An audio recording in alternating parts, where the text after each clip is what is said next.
कि मजनू को रांझा को या फिर दर्द मिला फरहाद को, कि मजनू को रांझा को या फिर दर्द मिला फरहाद को, कर्मों के फल माँ बाबू के मिलता है औलाद को, कि कर्मों के फल माँ बाबू को मिलता है औलाद को। तो लेकिन मुझको एक बात तो बतलाओ है प्रिय ससुर, कि लेकिन मुझको एक बात तो बतलाओ है प्रिय ससुर, अपने घर की आफत काहे सौंप दिए दामाद को। अपने घर की आफत काहे सौंप दिए दामाद को। हमारे सनातन संस्कृति में बड़ी अजीब विडंबना है। पंडित जी बताते थे भाई सातों जन्म इसी से काम चलाना पड़ेगा। ऐसे में एक सनातनी पति क्या कर सकता है? बाबा विश्वनाथ के दरबार में जाके क्या करता है, क्या गुनगुनाता है? थोड़ा सा ईगो देना, आप थोड़ी सी तालियों की ताल दीजिएगा, मैं शुरू होना चाहता हूँ। सब लोग क्या विवाहित पति क्या कहते हैं कि जिनसे हुई है ये जरा सी भूल बदलिए, जिनसे हुई है ये जरा सी भूल बदलिए, जिनसे हुई है ये जरा सी भूल बदलिए, जीवन से मेरे धतुरे का ये फूल बदलिए, जीवन से मेरे धतुरे का ये फूल बदलिए। जन्म क्यों एक ही बीबी मिले मुझे, जन्म क्यों एक ही बीबी मिले मुझे, ये सात जन्म वाला प्रभु भूल, सात जन्म वाला प्रभु भूल बदलिए, ये सात जन्म वाला प्रभु भूल बदलिए। मालिक हूँ घर का बन के पर रहता हूँ मैं नौकर, मालिक हूँ घर का बन के पर रहता हूँ मैं नौकर, काबिज है मेरे घर में जब से साल की सिस्टर, काबिज है मेरे घर में जब से साल की सिस्टर। अब 5 साल हो गए चुनाव करा दो, अब 5 साल हो गए चुनाव करा दो, ताकि बदल लूं मैं बिखर की होम मिनिस्टर, ताकि बदल लूं मैं बिखर की होम मिनिस्टर, ताकि बदल लूं मैं बिखर की होम मिनिस्टर। लोग कहते हैं कि नैन ये जब से मिले हैं नैन से हो गई गायब उसी दिन रैन से, कि मैंने जब से मिले हैं नैन से हो गई गायब उसी दिन रैन से। चैन से जीने तो देती हो नहीं, कि चैन से जीने तो देती हो नहीं, मत तो लेने दो प्रिय मुझे चैन से, कि मत तो लेने दो प्रिय मुझे चैन से। तो क्या कहना चाहता हूँ, तालियों की ताल मत तोड़िएगा, कि बीबी को अपनी छोड़ के निष्काम हो जाऊं, बीबी को अपनी छोड़ के निष्काम हो जाऊं, तू थाम मेरा हाथ के बदनाम हो जाऊं, तू थाम मेरा हाथ के बदनाम हो जाऊं। तो सुर पे नाता बज के मेरी जिंदगी में आ, तू सुर पे नाता बज के मेरी जिंदगी में आ, तू सुर पे नाता बज के मेरी जिंदगी में आ, कटवा के तेरी नाक में भी राम, कटवा के तेरी नाक में भी राम हो जाऊं, कटवा के तेरी नाक में भी राम हो। बहुत सारे लोग बहुत रिस्क लेते हैं, पत्नी पे बहुत कविताएं करते हैं। मुझे भी लोग कहते हैं पत्नी पे कविता करते हो, घर जाते हो रोटी मिल जाती है। जो पति पत्नी पे लिखते हैं उनसे रिस्क से बचने का एक तरीका पढ़ना चाहता हूँ। 4 पंक्तियां ऐसे ही सुनिएगा जैसे सुन रहे थे, बहुत अच्छा सुन रहे हैं आप लोग। कि पत्नी पे कुछ भी लिखिए चाहे कुछ सुनाइए, पत्नी पे कुछ भी लिखिए चाहे कुछ सुनाइए, नुस्खा हमारा उससे पहले आजमाइए, नुस्खा हमारा उससे पहले आजमाइए। गलती हुई है मुझसे मेरे बच्चों की अम्मा, कि गलती हुई है मुझसे मेरे बच्चों की अम्मा, कहते ही इतना पाऊं मैं फिर लौट कहते ही इतना पाऊं। अभी दिल्ली से सुनहरी बात तुरंत जी आई हूँ, तुरंत आएंगे, तुरंत सुनाएंगे। हमारे बड़े बुजुर्ग जो समझाते हैं सिखाते हैं, मैं जरूर बताता हूँ आपको। घर में सुखी रहने का मंत्र देना चाहता हूँ। पुलिस वाला ही आपके यहाँ सुख शांति ला सकता है। एक छंद पढ़ना चाहता हूँ सब लोगों के लिए, जितने शादीशुदा, कितने शादीशुदा लोग हैं भाई, एक बार हाथ उठाइए।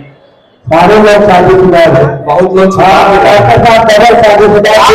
भाई साहब ज्यादा व्यक्ति लग रहा है, दोनों हाथ उठा रहे। एक बार डॉक्टर साहब के लिए तालियां बनी बढ़िया से, ये ताली है में इसको पत्र पत्र कहते हैं। तो मैं मंत्र सुनाना चाहता हूँ, एक बाबा विश्वनाथ की नगरी में मंत्र बताना चाहता हूँ। सुख सुखी रहना है तो कैसे रहिएगा, कि घर में जो रहना हो सुखी से तो सुनिए जी, कि घर में जो रहना हो सुख से तो सुनिए जी, पत्नी से प्यार का इजहार करते रहिए। कि घर में जो रहना हो सुख से तो सुनिए जी, पत्नी से प्यार का इजहार करते रहिए। और पत्नी से बड़ी कोई देवी है ना देवता है, पत्नी की सदा जय जयकार करते रहिए। तो बड़े और बुजुर्गों ने हमको सिखाया है कि बड़े और बुजुर्गों ने हमको सिखाया है कि पत्नी से सदा मनुहार करते रहिए। और अपनी हो चाहे हो पड़ोसी की ही पत्नी पर, किसी की भी पत्नी से प्यार करते। देखिए इसमें बहुत लोग हंस रहे हैं, खासकर कुछ बुजुर्ग लोग बड़ा हंस रहे हैं। हमारे बुजुर्ग भी बड़े रसिया होते हैं। इस उम्र में अभी सिधाईलाल बाबा जी के साथ आ रहा था, इस उम्र में 60 पार के हैं, इस उम्र में सब अच्छी लगती है। पहले ने कहा कि काली हो चाहे मोटी हो बूंदी नहीं लगती, वाह। कि काली हो चाहे मोटी हो बूंदी नहीं लगती, बेशक हो 60 साल की बूढ़ी नहीं लगती। काली हो चाहे मोटी हो बूंदी नहीं लगती, बेशक हो 60 साल की बूंदी नहीं लगती। बेशक हो 60 साल की बूंदी नहीं लगती। बुढ़िया का हाथ थाम के बूढ़े ने ये कहा, कि बुढ़िया का हाथ थाम के बूढ़े ने ये कहा, तुम जब से दिल में आई हो सर्दी नहीं लगती। जब से दिल में आई हो सर्दी नहीं लगती। फीकी भले हो चाहे पर फीकी नहीं लगती, दूरी भले कितनी हो पर दूरी नहीं लगती। सर्दी भगानी हो तो फिर ससुराल जाइए, ये ज्ञान बंटी भैया से मिला मुझे, कि सर्दी भगानी हो तो फिर ससुराल जाइए।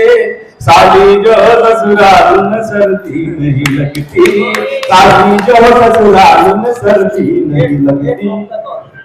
अगर एक मुक्तक और का आदेश हुआ है तो बात फिर से वहीं से जो मेरा मिजाज है, जो मेरा तेवर है, वहां आना चाहता हूं। एक मुक्तक ये पढ़ना चाहता हूं कि मैं ये कहना चाहता हूं कि ये दुनिया एक रंगमंच है और हम सब इस पे अभिनेता हैं। कविता का काम हमें मिला है तो बड़ी ईमानदारी से करें, बखूबी हम करें।